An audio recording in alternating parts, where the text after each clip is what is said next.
The celebrated, the celebrated composer Duke Ellington once said, "A problem is a chance for you to do your best." He is quoted saying that a problem is a chance for you to do your best. I kind of like that, but whether we share his optimism or not, we all can agree on one thing, and that is problems are unavoidable. Problems are unavoidable. In fact, our world is plagued with problems. And as soon as you get a good hold of one, it seems like another one will pop its head out. I don't know about you, maybe it's just in my house that as soon as I try to fix or patch this problem, that another problem has happened. And as soon as I fix the leaky sink, the washer starts dripping. And it seems that problems, there is never any shortage of them. And we don't have to consult the philosophers, or I don't have to quote any profound thinkers in this text to help to settle in this subject of problems, because many of us have brought a handful of our own today. We don't have to bother Aristotle or Abraham Maslow for we can even just settle on JV words, the words of Jay-Z, who said, "I got 99 problems." We just gonna stay there because it's women's month, and we just gonna keep it there. I got 99 problems. I mean, I'm not trying to count, but if I will count, I at least 99 problems. And if we're honest, life often feels exactly like that. That I have no shortage of problems. For a problem, if I can define it, is simply the gap between our current reality and our desired outcome. If I can try to define it the best way we can, that a problem is the gap between our current reality and our desired outcome. It's what we see versus what we want, what we are supposed to do versus what we know how to make happen. Have you ever been stuck with more concerns than solutions? Have you ever been stuck in that gap, trying to figure your way out? I would even argue that the opposite of living by faith is to approach a problem with unbelief that God will bring you out on the other side. I will argue that the opposite of what it means to live by faith is to approach a problem with an unbelief that God will bring you out on the other side. And in our passage, we see Habakkuk, the prophet, is inundated with problems.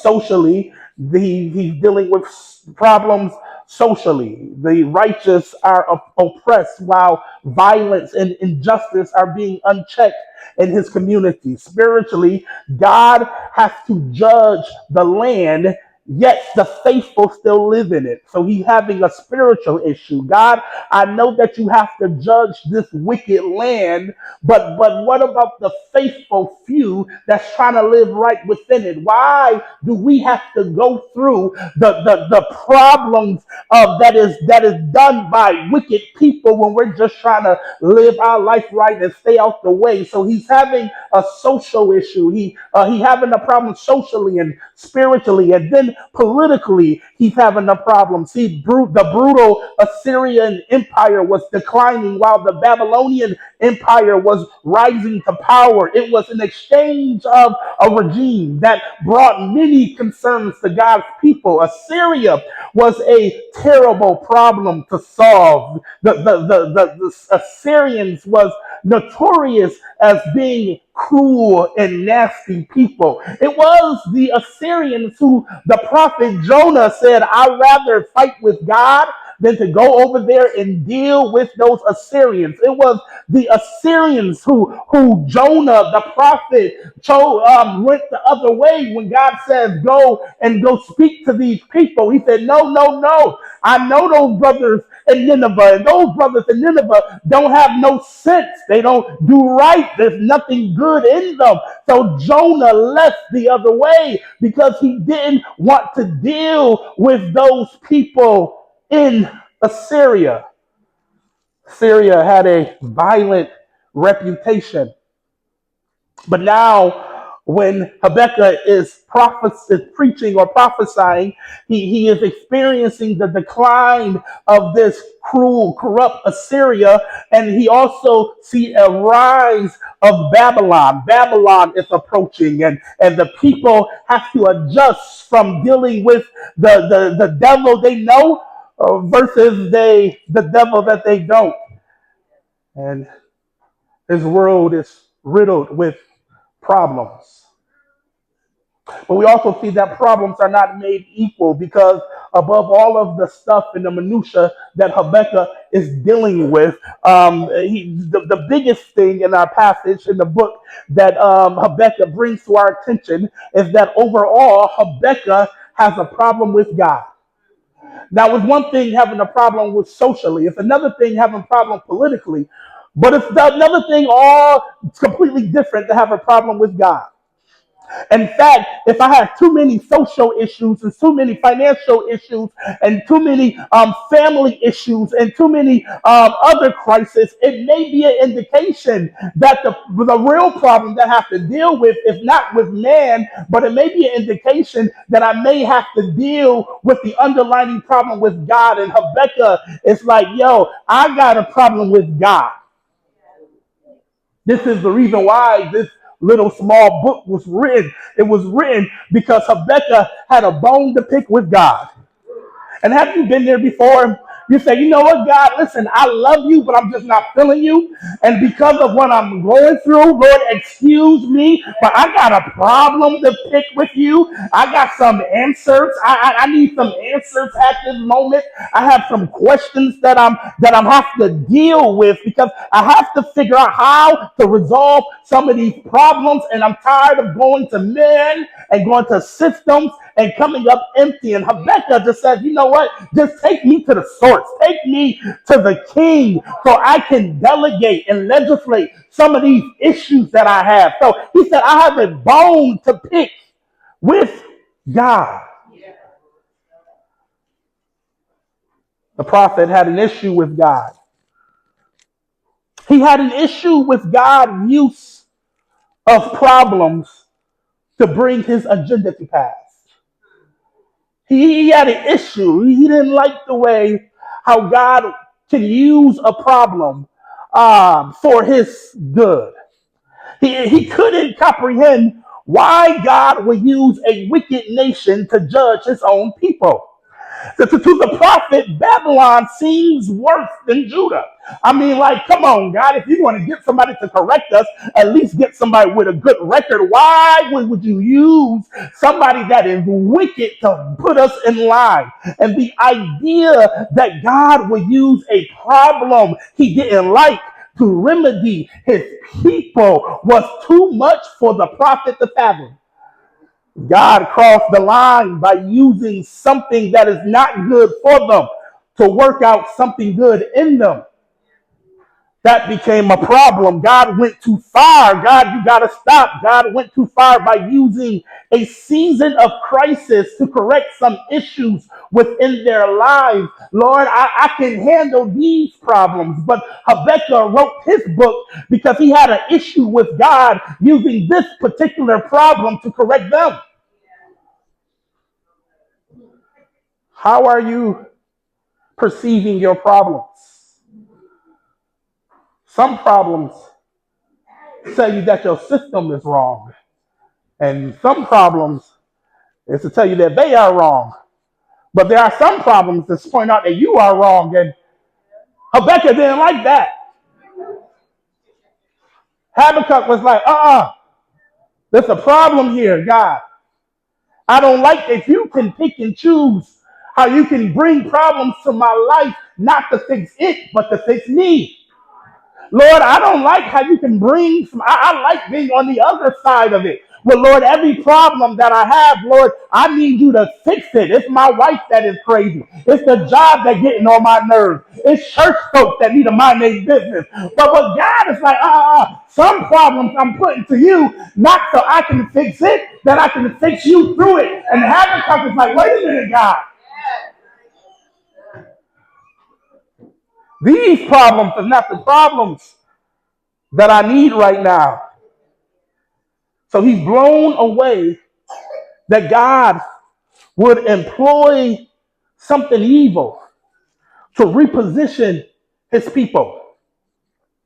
That God will use some financial problems to get his people to trust him. That God will use some health problems to teach his people how to pray. That God will use some divisions and breakups to get some his people how to learn and depend on God. God would use some firing of some jobs, some removing of some trusted people, some moving around and shaking together some family situations just so he can get God's people where they're supposed to be. God can use anything to move his people. And Habakkuk is like, I don't like that. And he have an issue. And I love the fact that he has an issue because this issue that started him to write the book of Habakkuk in the first place was on his mind so heavy because he couldn't resolve this problem. And it teaches us that some problems that comes up aren't meant for us to resolve in our own understanding. Some problems are meant to be resolved apart from God. This is one of those issues for which Habakkuk needed some enlightenment outside of him. The prophet, now, this is the prophet, the man who was supposed to have it all together. The prophet had to navigate a problem that he didn't understand, that he had no word for, that he couldn't spiritualize to the people. He was stuck himself. It's one thing being stuck and you don't got nobody answer to. It's another thing to be a leader and that people are like, yo, what's up with your God? And you're like, I don't know. Albert Einstein said, we cannot solve our problems with the same thinking we used when we created them. That we cannot solve our problems with the same thinking we use to create them. And that hopefully that can free some people up right now who favored answer to every problem they see is that I got it, I can handle it, I got it, if you don't believe in God and then believe in Einstein, who said we cannot solve our problems with the same thinking we used when we created them. And Habakkuk ultimately learns that the answer is not found in human reasoning, but in God's sovereignty. I have to go beyond my understanding and get some enlightenment above me. Go to some understanding above me to try to figure out what I'm stuck in. They find out that true problems are confronted in prayer. This is the reason why prayer is not something that we just do in church. It's not something that we just do to pass time, but this is something that the just live by. Because how else are we going to solve the problems that we are meant to solve in our lives? We have to have something built in our lives to remove us from the crowd and remove us from the noise and go up on high to hear some enlightenment on how to get out of this financial situation, how to deal with this social baggage, how to raise my kids in this generation, how to be a mother or a brother or a friend in this generation. I have to learn how to carry some things to God, not just when it's Sunday, not just when somebody's in the sick bed, but every day of my life. It's how I eat. It's how I live. It's who I am. For the just shall live by faith. It's not something that I do for play. It's who I am. It's who I am. It's who I am. It's who I am. No matter if I'm up or if I'm down. No matter if it's payday or if I'm broke. No matter if I'm mourning or if I'm shouting in joy. That I built a rhythm to go to God because I have an understanding that I cannot be trusted in my own foolishness. You got to know who you are apart from God. Because once you become real with yourself of who you are apart from God, then you will know how much you need God. Tell somebody, you don't know the food that you're looking at. Boy, I'm telling you. If only you knew. If only you knew. Only you knew. The crazy, you looking at brother so-and-so and sister so-and-so. But you don't know crazy so-and-so. And it's that wall of prayer that you haven't met crazy so-and-so yet. But crazy so-and-so there. They there. It exists. So Habakkuk had to move through 3 stages of faith. In chapter 1, he had to complain. He had to question God's justice. Chapter 1 in Habakkuk is the prophet simply complaining to God. He's complaining to God. Well, Pastor, I thought we weren't supposed to complain. He's not complaining to you. He's complaining to God. Tell somebody, if you're going to complain at anything, bring it to prayer. He's mourning in prayer. He's going through it emotionally in prayer. He's venting. He's processing his frustrations in prayer. Oh my goodness! I wish sometimes that could be a good fix for many of us. I know it's tempting for me to pick up that phone and say, "My God, did you hear what happened?" But the prophet says, "No, I got some bones to pick with God, and I'm going to process this with prayer." And I love the fact because it shows us that prayer is a sacred space for us to bring the totality of how we are feeling and our struggles to God. So chapter 1 is all about his complaints. And then chapter 2 is about his conversation. Because the start of Habakkuk chapter 2, we talked about it last week, that it starts by saying that he was standing on the wall to hear what God had to say to correct him. So it started with a conversation. So we learned that prayer is 2 ways. It's not just me just complaining and venting and throwing how I feel and what I see and my frustrations at God, but it's also taking a time. He's taking a whole chapter to just sit there and be quiet and listen to hear what God instructions have to say about my situation. So he's listening. In chapter 3, he goes into confidence. So he goes from complaint, conversation, and chapter 3, confidence. And that's his resolve. His resolve went to a trusting God's sovereignty despite what before him. So how did he live in faith? He went through these 3 stages. He went through a season of I'm complaining to God. I'm getting it out. I'm voicing out my concerns. I'm voicing out my worries. I'm not acting like the worst case scenario is not an option. I'm not trying to be so spiritual that I'm not being realistic. I'm saying, yeah, the worst case scenario, but I know how to fight. I know how to deal with this. I'm dealing with it in prayer. God, I'm just letting you know and informing you how I feel. In chapter 2, I'm learning to shut up and be quiet and listen before I move. I'm learning to wait. I'm learning to write it down. I'm learning to hear on what God is saying to me.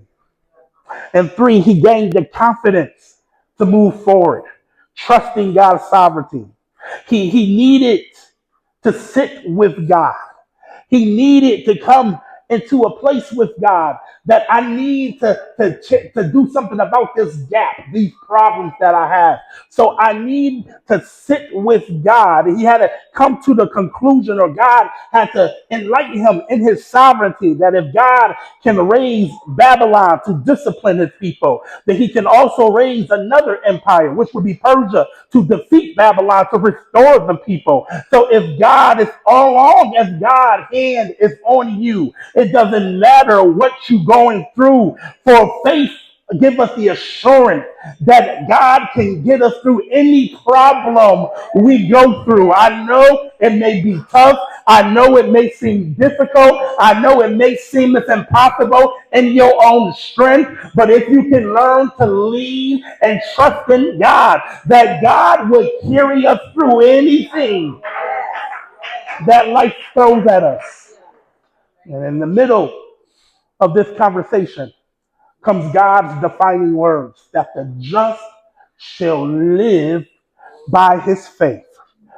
The just shall live. So at this point of contention, he gets the word that the just shall live by his or her faith. That while I'm frustrated, I get the word of the just shall live by his or her faith. While I have 99 problems and I don't know what to do with them, he gets the instructions that the just shall live by his or her faith. And I didn't have time last week, but I wanted to break down a little bit more clear of what does that mean. When he say the word just is the Hebrew word sadiq. It refers to those who remain upright, even when chaos surrounds them.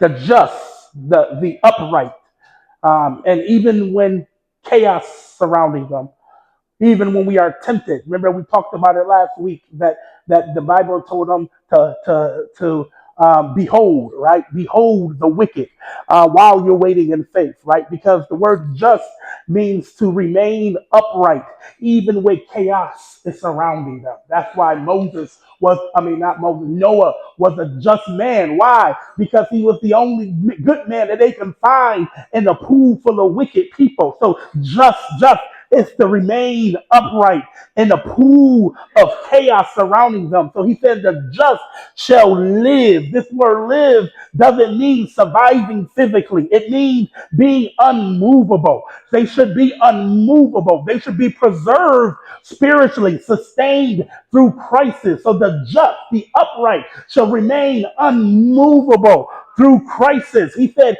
and the word faith here, because they should live by his or her faith. Faith is the Hebrew word imuna. And this is where we get the word allegiance from, right? It's not just belief. It is steadfast trust and allegiance in the faithfulness of God when circumstances fail to make sense. This is what Paul brings out when Paul and Romans talk about faith. He's not talking about just belief. He's talking about allegiance. He's leaning on this Hebrew word that means more than just believing in God. It's having some allegiance to him when all things look contrary of him. I'm leaning on him. I have some type of loyalty to him. It's a lot of Christians that say they believe God but have no loyalty to God. That say, I believe God, but soon when something comes in front of their face and glitters and glam, they will leave everything what they believe. So it's something else altogether to not just have a belief in God, but have a pistos, but have a faith in God, a loyalty and allegiance to him. I choose you even when it don't make sense. I'm on your side, even when when it looks like we are outnumbered. I'm standing with him. That's my man. That's my God. I know it's 1,000 of you, and it's only one of him, but that's my God. Hey, listen, if you catch me, you catch me. I'm standing with him. That's what allegiance is. Too many Christians say they believe in Christ, and when they say that they Christians, but if you catch them by themselves and they outnumbered, they jump ship. You can't do that. I grew up in the neighborhood, and I couldn't hide it. I was from downtown, whether I was on Delavan Street, whether I was on in Jefferson, whether I was in Central Park. I couldn't get to another neighborhood and say, I ain't from them. So I learned allegiance the hard way, but that's what the word means. It means that you are loyal to him. That now you are with him. You don't jump ship when things look different. You don't, I don't know about that. You don't give up because it looks like it's not working. No, no, no, no. That's what faith means. Faith is allegiance, loyalty. I'm standing with you even when I'm outnumbered. I'm standing with you even when I'm by myself. I'm standing with you when everybody else is saying he's crazy. If my God said it, I'm with him. That's the end of the conversation. If we gotta get into it, we gotta get into it. That's my boundary. That's my wall. So belief is not just this. It's not just and I really want to spend a minute on this because I think that people's doctrines are mixed up because people have a shallow understanding of what faith is. So they say, I believe in God, but I practice this. I believe in God, but don't touch my crystals. I believe in God, but if you step on a crack, you break your mama's back. I believe in God, but if a broom hit my feet, I have to spit on it. I believe in God, but I have all these other things. It's like no, no, no, no, no. If you believe in God, you got to stand with Him. Good, bad, luck, whatever the case may be, I'm standing with him because belief is not just the passive. I believe him. Belief is no, no, no. I'm anchoring my life and allegiance to him. So whatever side he lands on, I'm sorry, no disrespect, but that's what side I'm on. Okay, now I feel like to move on. So he said the word. So the just, the upright, have to live, meaning to being unmovable, right? By their faith, right? They're loyal in allegiance to God. In other words, the righteous survive uncertain times, not by understanding everything, by withstanding everything in unmovable trust to God. That's our posture of prayer and action. That's our posture. It don't make sense, but I'm praying through it. I'm praying until I hear something, until I'm instructed to move. I'm praying until something happens. That's our posture with all 99 problems that's in front of me. I want to move, but that's my posture. Because Habakkuk had a real issue. He struggled to believe that God would shape world events and stir up global conflict in order to bring his people into alignment with him. I don't believe that God would do all of that in order to get something, to pull something out of us. I don't believe that it take all that. I mean, like God, for you to shape world events and stir up global conflict so you can bring something out of your people. But his book is clear. God is sovereign over history. Nations will rise, nations will fall, politics will go, and bad people will stand in places of power. But within all of this, God has a purpose. And at the center of God's movement on the earth is the prayers of his church. Through his body, that's the church. God works within us so he can move through us. He works within us so he can move through us. In every generation, he is trying to work through his church so that his people can live out what it means to be Jesus on earth. So what Habakkuk couldn't fathom, God is like, I did it then and I'm still trying to do it now. So the question is not only what Habakkuk saw in his day, the real question is, what are the local, social, political problems today that God may be using to awaken and align his people now? What are the problems that are coming before you? It's telling you about yourself. What are the political climate that we are in? It's trying to move and get the church to come into a posture. Oh, there's wars and rumors of wars. We have a nation that believes that it's Christian alignment to bound babies that don't look like you. And you know what the church is doing? We still divided. Arguing over the new thing that Jamal Bryant have said, or arguing over the new thing that this celebrity have said. And God is like, no, no, no, listen, I'm moving on earth. But the fact that you have to question it means that somebody is not praying. I'm doing something on earth, but the fact that it looks like that my hand is not on it, it only means that my church house has become very good at having good church, but not good at being praying people.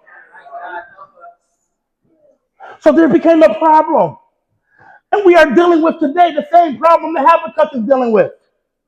Habakkuk, like, I don't think that God will change the global climate in order to get his people into a different posture that they need to be at this moment.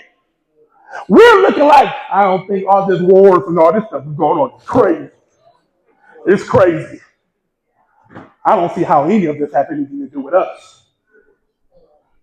The problems that I'm dealing with, the financial problems that I'm dealing with, the family problems, the problems in my marriage, the problem in my household, the problem at work, the problem with my kids' school, the problem with that bunion on my foot, the problem with the doctor scare, the problem with this reoccurring addiction that keep coming up, the problems that I'm dealing with. I have to look a little bit deeper here. Maybe God is trying to tell me something. Maybe God is trying to reposition me to be in a different posture than normal. Maybe God is trying to tell me that this is not normal, so I can do something different than what I've already done. Maybe God is trying to move me out of my own way. Maybe God is trying to change something in me so that I can approach him in a different way than what I'm approaching him. Maybe God is trying to reproduce some type of urgency in my life. Maybe God is trying to produce some type of desperation in my life, because as long as I feel disconnected from the problems in the world and the problems in front of me and my faith, I will never have an urgency to get on my knees and take God serious. I don't know. Maybe Habakkuk is preaching prophetically today like never before. So the question is not only what Habakkuk saw in his time, but we have to take this hermeneutically and think about what God is saying to us today. What are the local, social, political problems today that God may be using to awaken and align his people now?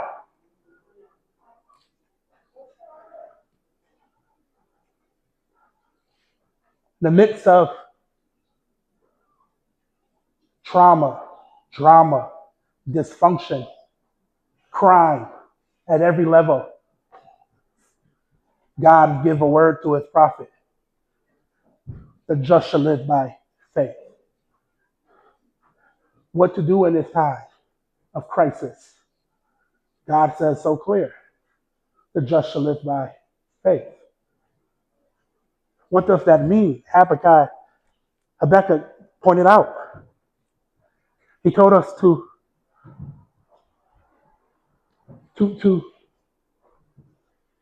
get to God. He told us to write it down. He told us to wait. He told us to maintain resilience and faith and allegiance with him.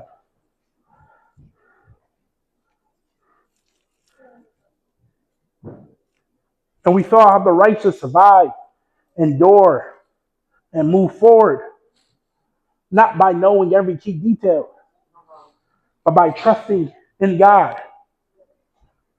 This truth that Habakkuk preaches is not just an Old Testament truth. This truth that Habakkuk preaches, it carries on to New Testament writers.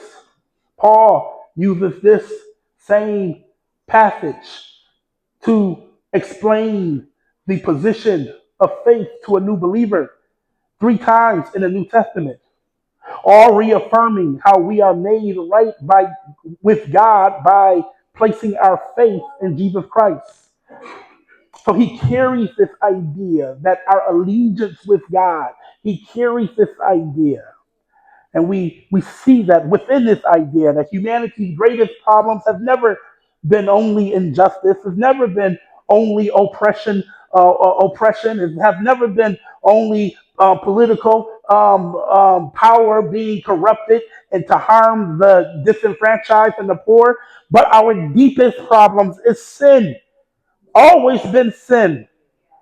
Always been that thing that separates us from God. No systems, no philosophy or human effort can ever solve that problem. It's the problem of sin. The problem is always I, in my own mind, I am too crazy to form the right words, to do the right thing in my own understanding within this flesh, that I cannot be a good husband or a good spouse. I cannot be a good parent or a good father. I cannot be a good businessman. I cannot be the right leader. I cannot be a good teacher or a good role model. I cannot be a good social worker. I cannot be a good nurse. I cannot be good without God. So Jesus dealt with us being the problem, so we can deal with the problems in our lives.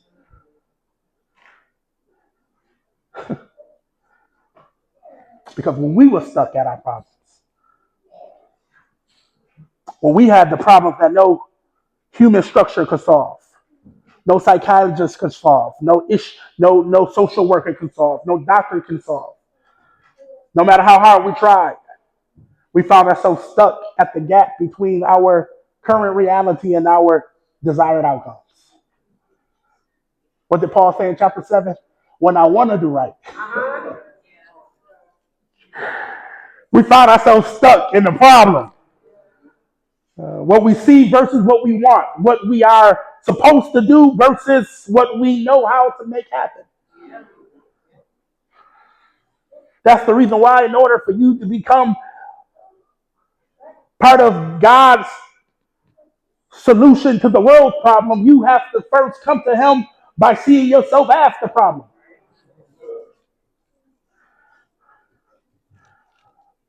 We turn to God in faith, and God provided the solution in Christ, and now he employs us to touch the problems of others.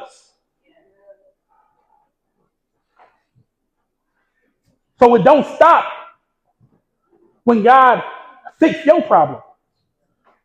But faith in action is realized when you reach out and you touch somebody else's problem. It's easy. I wish that was it. That we would just get saved just so we could walk around saying, we saved and you not. But God said, that's not what it means to be saved. What it means to be resolved of your problems is now that you have to be Christ, now you have to touch somebody else's. Lean on somebody else's problems. Gather around somebody else's problems.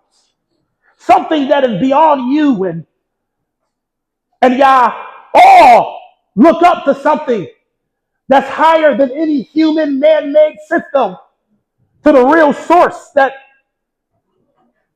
God will be God in the situations that we are in.